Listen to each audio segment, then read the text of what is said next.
Hello, welcome back to খেলো Bangla channel. আজকের ভিডিওতে থাকছে আইপিএল এর নিলামের প্রথম দিনের যে নিলাম হলো, সেখানে সব থেকে দামি খেলোয়াড় কে হলো সেসব জানাবো কেকেআর টিম তারা সব থেকে বেশি টাকা দিয়ে কোন প্লেয়ারকে কিনলো আর কোন প্লেয়ারকে তারা কিন্তু আর রিটার্ন করলো না, সমস্ত খবর জানাবো আজকের এই ভিডিওতে। তাই ভিডিওটা স্কিপ না করে পুরোটি দেখো। তো চলো শুরু করছি আজকের প্রথম খবর দিয়ে। প্রথম খবরটি বলবো, আইপিএলে এবছর সব থেকে দামি খেলোয়াড় হলো ঋষভ পান্তকে কিন্তু গোয়েঙ্কা টিম, যে সুপার জায়েন্ট মানে লখনৌ সুপার জায়েন্ট, তারা কিন্তু কিনে নিয়েছে দিল্লি ক্যাপিটাল থেকে। তো বলে রাখি, একটু অদল বদল হয়েছে।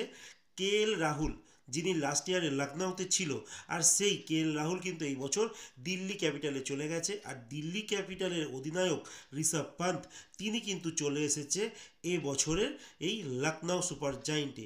তিনি অনেক টাকা দিয়ে কিন্তু বিক্রি হয়েছে এই লখনৌ টিমের কাছে। তো বলে রাখি, 27 কোটি টাকা দিয়ে কিন্তু তিনি এই লখনৌ টিমে খেলতে চলেছে। আর এই তিনি কিন্তু একটা রেকর্ড হয়েছিল, যে রেকর্ডটি হচ্ছে x KKR captain Shreyas Iyer, তিনি প্রথমেই 26.75 কোটি টাকা মানে 26 কোটি 75 লক্ষ টাকায় পাঞ্জাবে কিন্তু তিনি নিলামে চলে গিয়েছিলেন।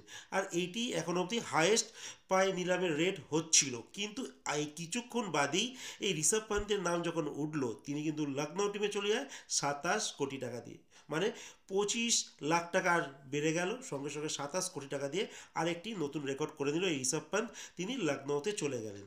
তো যাই হোক, আজকের ভিডিওতে আমি জানাবো কেকেআর টিম কাকে সব থেকে বেশি টাকা দিয়ে কিন্তু কিনলো।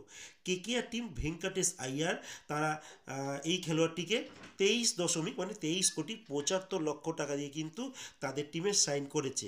তো আমার যদি পার্সোনাল নিরিখে বলা হয়, তো এত টাকা ব্যয় করা এই খেলোয়াড়টির পিছনে অনেকটাই বোকামি মনে হলো। কারণ এই জন্যই বলছি, খুব একটা ভালো সার্ভিস দেয় না, মাঝে মাঝে ব্যাট আর বল নিয়ে কিন্তু চলে যায়। যে একক দক্ষতায় ম্যাচ কিন্তু বার করেছে এমন কিছু মনে পড়ছে না আমার। তোমাদের যদি কিছু মনে থাকে তোমরা আমাকে কমেন্টসে জানাতে পারো যদি আমার কিছু ভুল হয়ে থাকে। তো বলে রাখি, আহ, এই খেলোয়াড়টি কিন্তু তেমন কিছু রেকর্ড নেই। তো আপাতত বেশি খরচা হয়ে গেছে এই খেলোয়াড়টির পিছনে। এরপরে বলবো কুইন্টেন ডিকক, যিনি ইন্টারন্যাশনাল খেলোয়াড় থেকে মানে খেলা থেকে তিনি রিটায়ারমেন্ট নিয়ে নিয়েছে। এই খেলোয়াড়টিকে কিন্তু কেকেআর টিম 3 কোটি 60 লক্ষ টাকায় কিনেছে। এরপর বলবো রহমদুল্লাহ গুরবাজ, যিনি লাস্ট ইয়ারও ছিলেন, তাকে বেস্ট প্রাইসেই কিনে নিয়েছে 2 কোটি টাকায়। এরপরে একজন ভালো বলারকে কিন্তু সাইন করেছে সাউথ আফ্রিকার বলার এনরিক নর্থে, তাকে কিন্তু 6 কোটি 50 লক্ষ টাকায় সই করেছে কেকেআর। তো এইটা মোটামুটি ঠিকঠাক আছে মোটামুটি।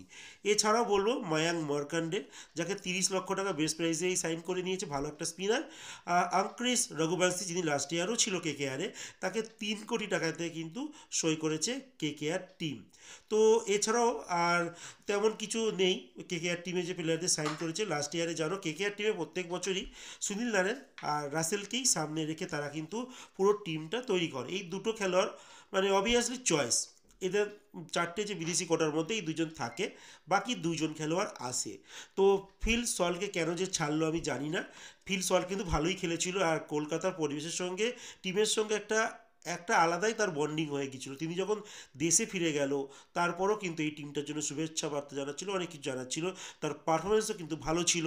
তো এই ফিল সল্ট কিন্তু কোথায় গেল সেটাও তোমাদের বলে দিই, আরসিবি টিমে চলে গেছে। আরসিবি টিম, যারা এখনও অবধি একটাও ট্রফি জেতেনি আইপিএলের, তো সেই টিমে কিন্তু সাইন করেছে এই ফিল সল্ট। আর কেকেআর টিমের কিন্তু মিচেল স্টার্ক, তিনিও কিন্তু আর কেকেআর টিমে নেই, তিনিও কিন্তু এখন চলে গেছে দিল্লি ক্যাপিটালে। সেখানে তিনি 11 কোটি 75 লক্ষ টাকায় কিন্তু এই দিল্লি ক্যাপিটালের হয়ে এই বছর আমরা আইপিএলে তাকে দেখব। তো আরও কিছু আপডেট তোমাদের দিই, যেখানে আর্শদীপ সিং, তাকে কিন্তু পাঞ্জাব টিম আটটি করেছে মানে রিটার্ন করেছে 18 কোটি টাকায়। কাশিদো রাবাদা, তো এই খেলোয়াড়টি কিন্তু পাঞ্জাব থেকে গুজরাটে চলে গেছে 10 কোটি 75 লক্ষ টাকায়। তো ভালো একটা প্রাইস পেয়ে গেছে। ইউবেন্দ্র চাহেলের কথা যদি বলি, তিনি 18 কোটি টাকায় কিন্তু পাঞ্জাব টিমে চলে গেছে। চেহেল আগেবার আরআরে ছিল, তার আগে আরসিবিতে অনেক দিন ছিল, কিন্তু ফাইনালি তিনি এবার তার দল আবার বদলালেন।